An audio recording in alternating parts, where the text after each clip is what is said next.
آپ لوگوں کو پتہ ہے کہ army chief general Asif Munir کو فیلڈ مارشل بنا دیا گیا ہے. یہ بھی معلوم ہے کہ اس کی ایک تجویز جامعۃ الرشید سے بھی گئی تھی, اور بھی کچھ لوگوں نے سوچا ہوگا, لیکن اور یہ تجویز کس بنیاد پہ تھی؟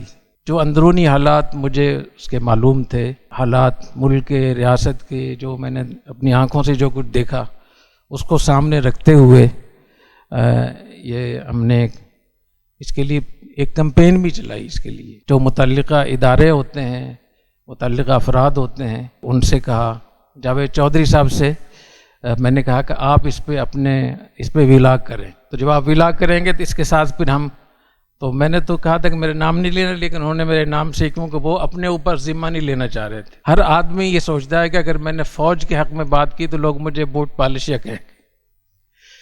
تو میں نے کہا ٹھیک ہے, اللہ بلا برگردن مولا, کہ میرے کندھے پہ رکھ کے چلائیں, ٹھیک ہے, میں اس کا بوجھ برداشت کرتا ہوں. اس کے ساتھ ساتھ اپنے جو ہمارے مسئولین کا گروپ ہے, ہمارے جو ساتھی جو اپنے پیجز چلاتے ہیں جامعۃ الرشید کے, ان سے بھی میں نے بات کی کہ آپ اپنے پیجز پہ بھی اس مسئلے کو اٹھائیں. اس کے ساتھ ساتھ خطوط بھی لکھے گئے سرداری صاحب کو, شہباز شریف صاحب کو, اور بھی جتنے بھی جو متعلقہ ادارے ہوتے ہیں. تو پوری اس کو ایک کمپین کی شکل دی ہم نے بغیر کسی اعلان کیے.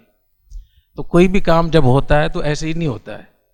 تو جو بھی ادارے تھے بیوروکریسی کے یا حکومت کے یا ریاست کے, ان سب جگہوں پہ باقاعدہ اس کو چلایا گیا پورا.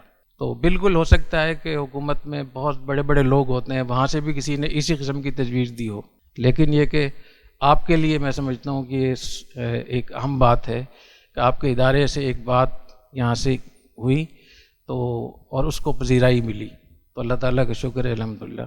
باقی اس کے برکات ثمرات آئندہ آپ دیکھیں گے انشاءاللہ.